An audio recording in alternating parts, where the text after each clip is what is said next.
Hello viewers, welcome to V channel. ఈరోజు మనం సప్పటి కారం అదే అండి ఉప్పావ ఎలా చేయాలో చూద్దాం. ఇలా కానీ చేశారంటే సంవత్సరం అయినా కూడా రుచి అనేది ఏం మారకుండా మనం ఫస్ట్ ఎలా అయితే చేసామో అదే రుచితో సంవత్సరం పాటు ఉంటుంది. దానికంటే ముందు ఛానల్ని ఎవరైనా సబ్స్క్రైబ్ చేసుకొని వాళ్ళు ఉంటే సబ్స్క్రైబ్ చేసుకోండి. ముందుగా మామిడికాయల్ని వాటర్లో వేసి 1 గంట పాటు ఉంచాలి. తర్వాత వాటిని బాగా కడుగుతూ ఒక పొడి క్లాత్తో తుడిచి పక్కన పెట్టుకోవాలి. వీటిని ముక్కలు కొట్టిన తర్వాత కడగకూడదు, అందుకే కాయలుగా ఉన్నప్పుడు మాత్రమే బాగా కడిగి తుడుచుకోవాలి. తర్వాత ముక్కలుగా కొట్టి వాటిని ఒక పొడి క్లాత్తో జీడి మొత్తం తీసేసి ఇప్పుడు ముక్కలు ఎన్ని గిన్నెలు వచ్చాయో ఒక గిన్నెతో కొలుచుకుందాం. ఇలా ముక్కలు కొలవడం వల్ల మిగతా పొడులు కూడా పర్ఫెక్ట్గా వేయవచ్చు. ఇక్కడ నేను 4 గిన్నెల ముక్కలు తీసుకున్నాను. 4 గిన్నెల ముక్కలకి 1.5 గిన్నె నూనె బాగా వేడి చేసి ఇందులో 1 టేబుల్ స్పూన్ ఆవాలు, 1 టేబుల్ స్పూన్ జీలకర్ర వేసి ఆయిల్ కొద్దిగా చల్లారిన తర్వాత అల్లం వెల్లుల్లి పేస్ట్ వేయాలి, లేదంటే ఆయిల్ మొత్తం పొంగిపోతుంది. ఇలా కొద్దిగా అల్లం వెల్లుల్లి పేస్ట్ వేసి చూస్తే తెలుస్తుంది. ఇంకా ఆయిల్ వేడిగానే ఉంది. ఇలా చల్లారిన తర్వాత పావు గిన్నెలో సగం అల్లం వెల్లుల్లి పేస్ట్ వేసి బాగా కలుపుకోవాలి.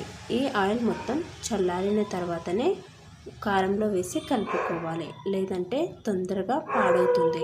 ఇది మొత్తం ఇలా కలుపుకున్న తర్వాత చల్లారేంత వరకు పక్కన పెట్టుకోవాలి. అంతలోపు ఇందాక కొలుచు పెట్టుకున్న ముక్కల్లోకి పావు కప్పు పచ్చి ఆవాల పొడి, 1 టేబుల్ స్పూన్ వేయించిన జీలకర్ర పొడి, 1 టీ స్పూన్ మెంతుల పొడి, 1 టీ స్పూన్ పసుపు, 1 గిన్నె నువ్వుల పొడి,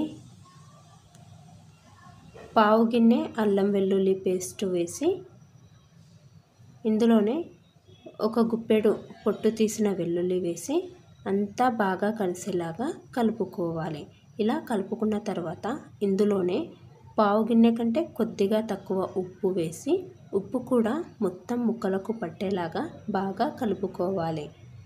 ఇలా కలుపుకున్న తర్వాత పోపు మొత్తం చల్లారిన తర్వాత ఇందులో వేసి కలుపుకోవాలి. పోపు మొత్తం చల్లారిన తర్వాతనే వేయాలి, లేదంటే సప్పటి కారం అనేది తొందరగా పాడవుతుంది. అందుకే పోపు మొత్తం చల్లగా అయ్యే వరకు వెయిట్ చేసి అది చల్లగా అయిన తర్వాత మాత్రమే ముక్కలలో వేసి బాగా కలుపుకోవాలి. పోపు మొత్తం ముక్కలకి పట్టేలాగా. చిన్నపిల్లలకి కారం అలవాటు చేయాలన్నా, లేదంటే కారం తినని వాళ్ళకు ఇలా చప్పటి కారం చేసి పెట్టారంటే ఇష్టంగా తింటారు. దీన్ని మూత పెట్టి 3 రోజుల పాటు కదపకుండా ఉంచాలి. తర్వాత మూత తీసి ఉప్పు సరి చూసుకొని అంతా బాగా కలుపుకొని ఒక డబ్బాలోకి ఎత్తి గాలిపోకుండా గట్టిగా మూత పెట్టుకుంటే సరిపోతుంది.